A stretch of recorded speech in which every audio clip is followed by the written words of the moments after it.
Assalamualaikum warahmatullahi wabarakatuh.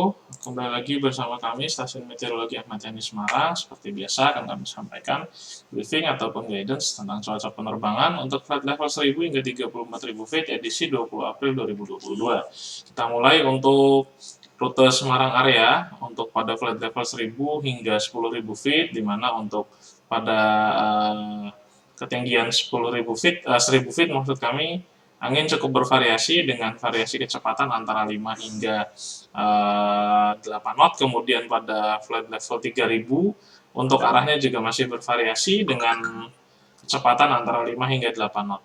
Kemudian pada flight level 5000 juga hampir sama seperti flight level 1000 dan 3000, di mana anginnya cukup bervariasi mulai kecepatan antara 5 hingga 8 knot.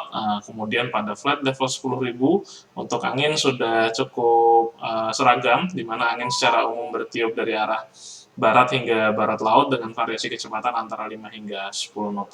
Untuk aerodrome forecast wilayah Bandara Udara Ahmad Yani Semarang (AHS) untuk validitas hari ini tanggal 20 jam 00 hingga 24 Zulu, kondisi cuaca secara umum angin dari 130 dengan kecepatan 5 knot, visibility 7 km dengan rawanan scatter pada ketinggian 1400 feet. Diperkirakan terjadi perubahan secara fluktuatif pada jam 02 hingga 04, di mana setelahnya kondisi umum angin berubah menjadi 310 dengan kecepatan 10 knot.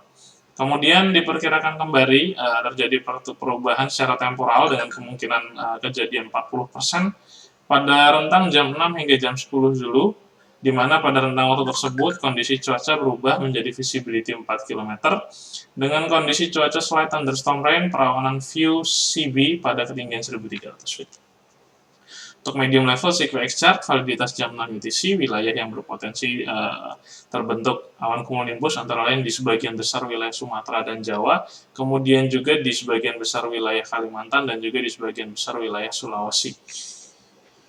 Untuk aerodrome forecast, maksud kami untuk flight level wind time pada flight level 5000 dan 10.000 untuk wilayah Pulau Jawa dan juga Pulau Bali secara umum pada flight level 5000 hingga 10.000 angin bertiup dari arah barat hingga utara dengan variasi kecepatan antara 5 hingga 10 knot, kecuali untuk yang pada flight level 5000 dan 10.000 di sekitaran wilayah Bali itu secara umum bertiup dari arah timur laut dengan variasi kecepatan antara 8 hingga 12 knot.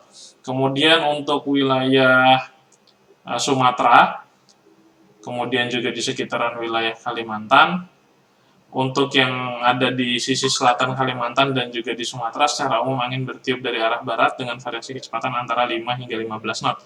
Sedangkan yang ada di sisi utara dari Kalimantan, baik pada flight level 5000 ataupun 10.000, angin cukup bervariatif, di mana umumnya bertiup dari arah utara hingga timur dengan variasi kecepatan antara 5 hingga 10 knot.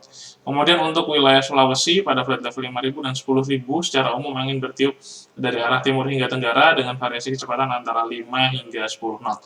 Untuk temperatur pada flight level 5000 berkisar dari 17 hingga 19 derajat Celcius, sedangkan pada flight level 10.000 berkisar dari antara 9 hingga 11 derajat Celcius. Pada flight level 18.000 hingga 34.000 feet untuk di sekitaran wilayah Pulau Jawa dan juga Bali, secara umum angin bertiup dari arah barat laut hingga timur laut dengan variasi kecepatan antara 10 atau 5 hingga 15 knot. Kemudian pada wilayah Pulau Sumatera, kemudian juga Kalimantan dan juga Sulawesi, secara umum angin bertiup dari arah timur laut hingga tenggara dengan variasi kecepatan mulai dari antara 5 hingga mencapai 20 knot, baik pada flight level 18.000 hingga 34.000 feet. Untuk temperatur atau suhu udara pada flight level 18.000 berkisar dari minus 4 hingga minus 5 derajat Celcius. Kemudian pada flight level 24.000 feet berkisar dari minus 13 hingga minus 15 derajat Celcius. Flight level 30.000 feet berkisar dari minus 29 hingga minus 30 derajat Celcius. Kemudian pada flight level 34.000 feet berkisar dari minus 39 hingga minus 40 derajat Celcius. Untuk high level CQXR, validitas jam 6 UTC, wilayah yang berpotensi cumulonimbus, terbentuk cumulonimbus antara lain ini hampir di semua bagian Sumatera, Jawa, Bali, Kalimantan, dan juga di Sulawesi. Kemudian begitu juga untuk pada validitas jam 12 UTC, kurang lebih hampir sama, di mana wilayah yang berpotensi terbentuk cumulonimbus antara lain di seluruh wilayah Sumatera, Jawa, Sulawesi dan juga di sebagian besar wilayah Kalimantan. Kemudian yang perlu diperhatikan adanya erupsi dari Gunung Krakatau untuk di sekitaran wilayah Selat Sunda, yaitu di wilayah Banten ya untuk sekitaran Krakatau. Untuk citra satelit pagi hari tadi jam 23 GC atau jam 6 WIB, wilayah yang terlihat saat ini banyak tutupan awan ini antara lain di sekitaran wilayah Sumatera, kemudian juga di wilayah Pulau Jawa, khususnya di sekitaran wilayah Jawa Timur dan juga Bali, serta di wilayah perairan antara Kalimantan dan juga Sulawesi. Demikian yang dapat kami sampaikan. Stay flight and stay healthy. Terima kasih atas perhatiannya. Wassalamualaikum warahmatullahi wabarakatuh dan selamat pagi.